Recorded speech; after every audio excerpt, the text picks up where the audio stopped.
My best friend Melissa is getting married, and of the 100 people she invited, I'm the only one who's going. The other 99? Total crickets. Not one single yes or no after the invites went out.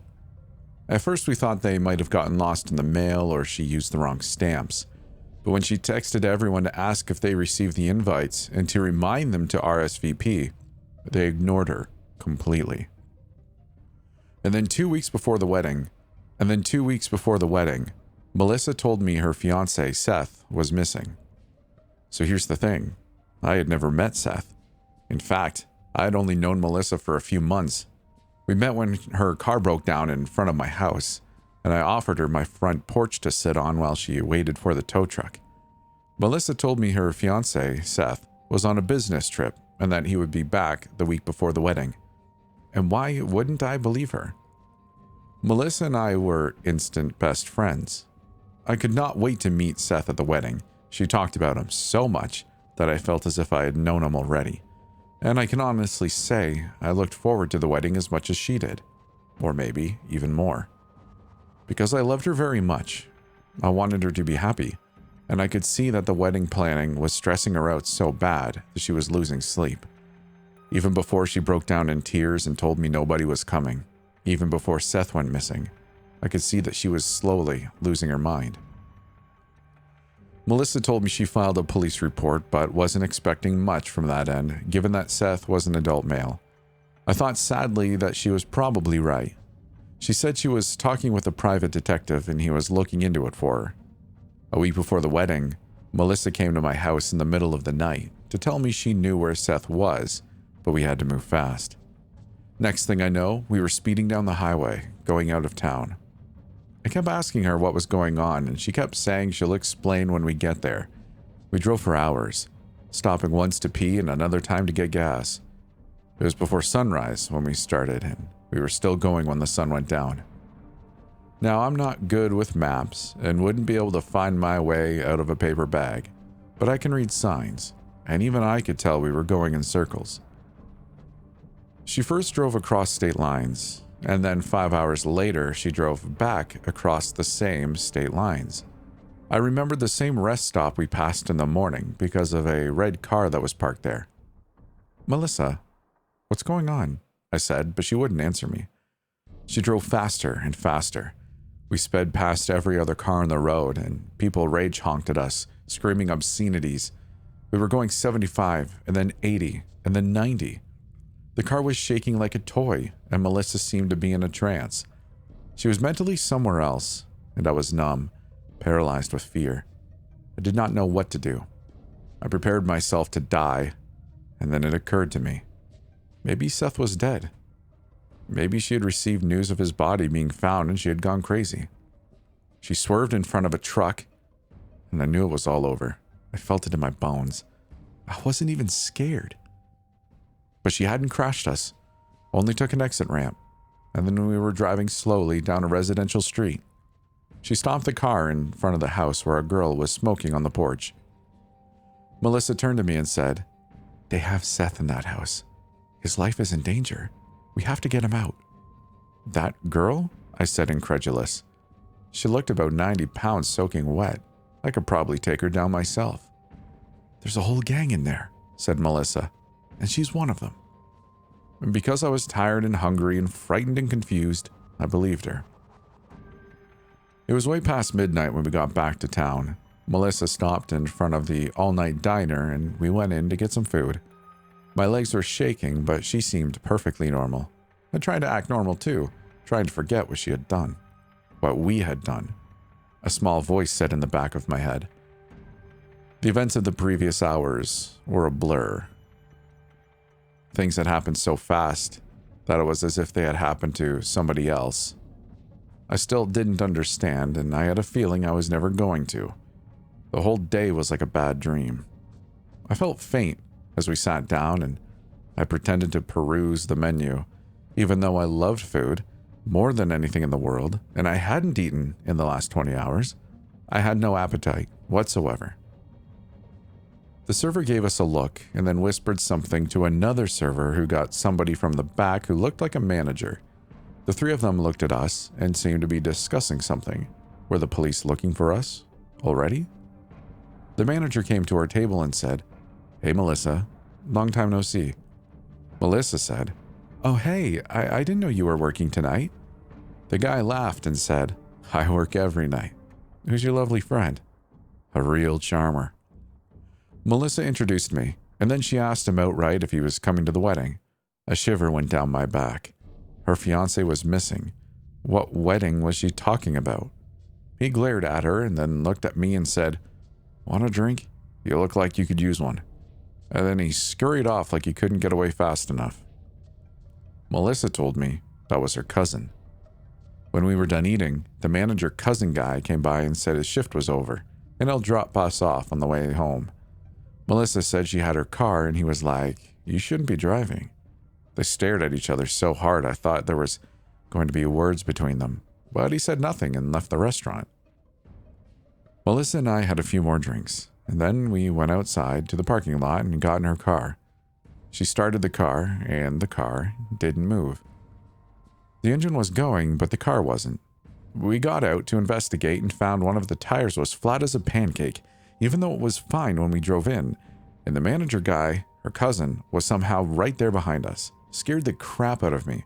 He looked me straight in the eye and, with a smirk, said, "Looks like you'll need a ride after all." He dropped Melissa off first. I followed after her because I didn't want to be alone with her creepy cousin, but Melissa went inside her apartment and slammed the door behind her as if she had forgotten I was there. I was so surprised. I just stood there, staring at the closed door, wanting to kick it down and make her tell me what the hell was going on. Her cousin tried to lead me back to the car, but I was like, "I'll walk." It isn't safe. It's midnight. Get in the car," he said, or more like, commanded. He was a big guy, and I knew I wouldn't have a chance if he tried anything funny. So I pretended to get in the car, but when he went around to the driver's side, I ran away down an alley. I could hear him shouting after me, but I hid in a dumpster until he gave up and left. On the day of the wedding, or the day the wedding was supposed to be, Melissa showed up at my place as if nothing had happened.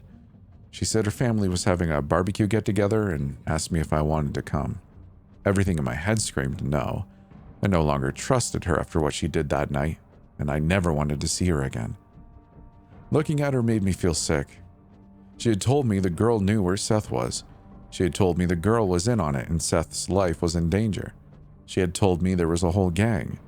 There was no Seth and no gang, just a girl in an empty house. And then the blood. So much blood. As the days went by, I had began to wonder and then to suspect what exactly I had helped Melissa do.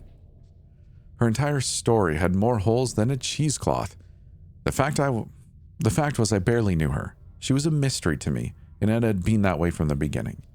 I hated her and was beginning to legitimately be afraid of her, but something in my heart still belonged to her. Anyway, I was wildly curious to meet her family.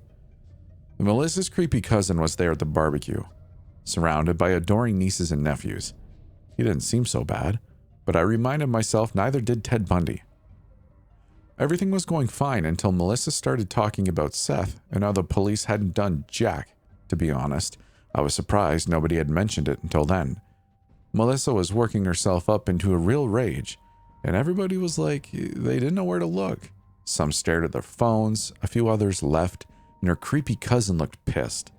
It was a weird scene. It was only Melissa's mom who reacted in a way that made any sense at all. She put her arms around Melissa and told her it was all right. But this was apparently the wrong thing to do, because Melissa started screaming for them to leave her alone and ran out of the house.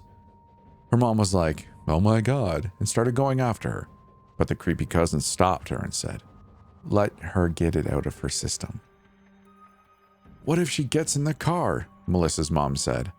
"I have the key," the cousin said, showing her the key. "Thank God," said her mom. "It's the wedding day," Melissa's mom said. "It's like this every year." "Every year?" I said. "Last 3 years," her cousin said. Her mother said, "It happened 3 years ago. We thought she would get better, come around." "Seth's been missing for 3 years?" I said. Her mom stared at me while the others looked embarrassed and fidgety. "He's not missing," she said quietly. Her cousin said, "Melissa was driving. There was an accident, and he died on impact." "They're lying," Melissa said. "They think I'm crazy, but they're the crazy ones, and now you too."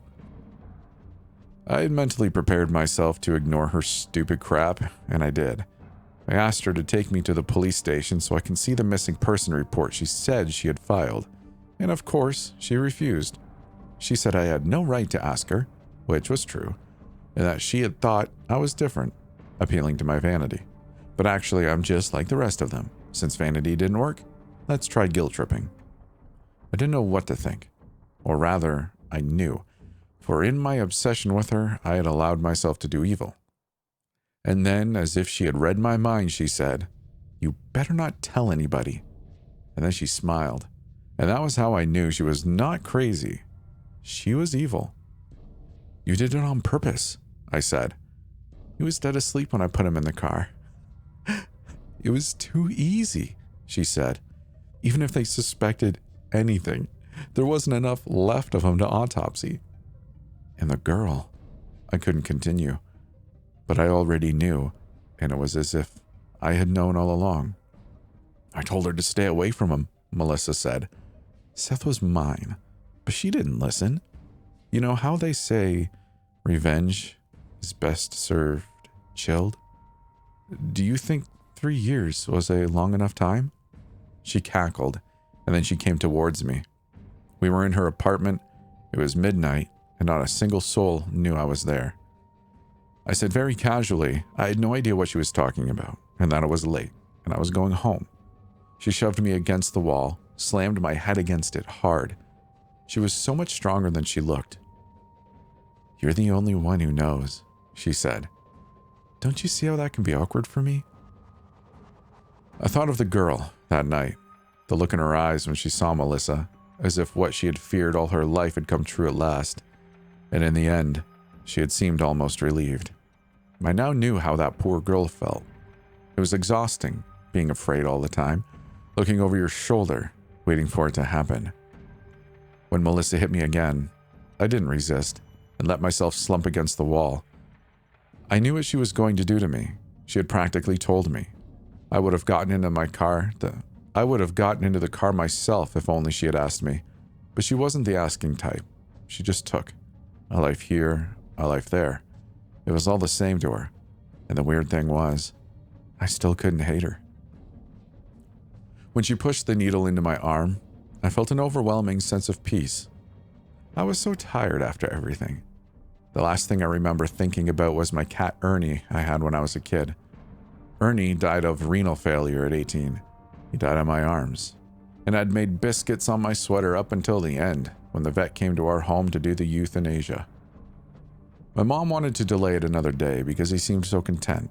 But Ernie had lost so much weight my father said it wasn't fair to him, and the vet agreed with him. I remembered how peaceful Ernie looked afterwards, as if he was sleeping. And now I thought, I will go to be with him. "It won't hurt at all," a woman's voice said. "You won't feel a thing." "She gave you just enough to make you sleep," Melissa's cousin told me. "And you saved me?" I said. Again, how did you know what she was going to do?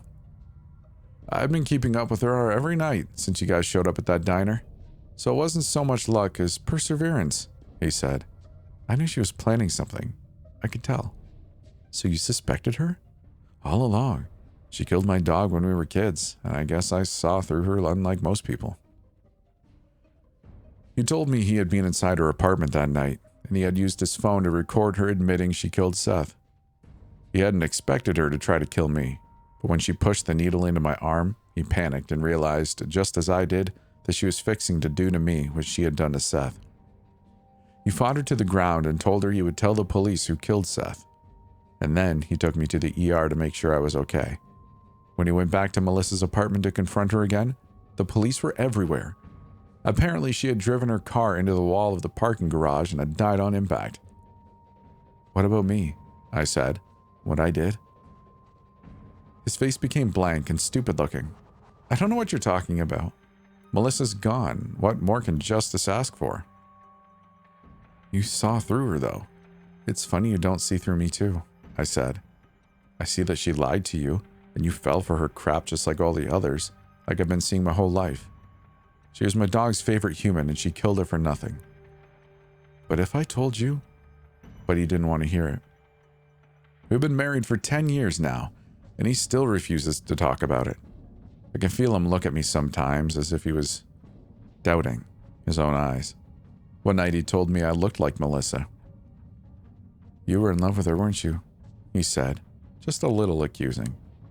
She was my best friend, I said. No, I don't mean in that way. I mean you really loved her. Like a lesbian thing? He said. I laughed. Did you just say like a lesbian thing? What are you, 14 years old? Maybe, I said. You were a little in love with her yourself, like an incest thing. He didn't deny it. I mean, why else would you help her kill her fiance? I said. See, 10 years is a long time. Long enough for me to have finally figured out some things. And she was the only one who knew, so you killed her. I went on. I bet if there had been anything left of her to do an autopsy on, they would have found some pretty interesting stuff. He didn't say anything, and neither did I. And so, we were even.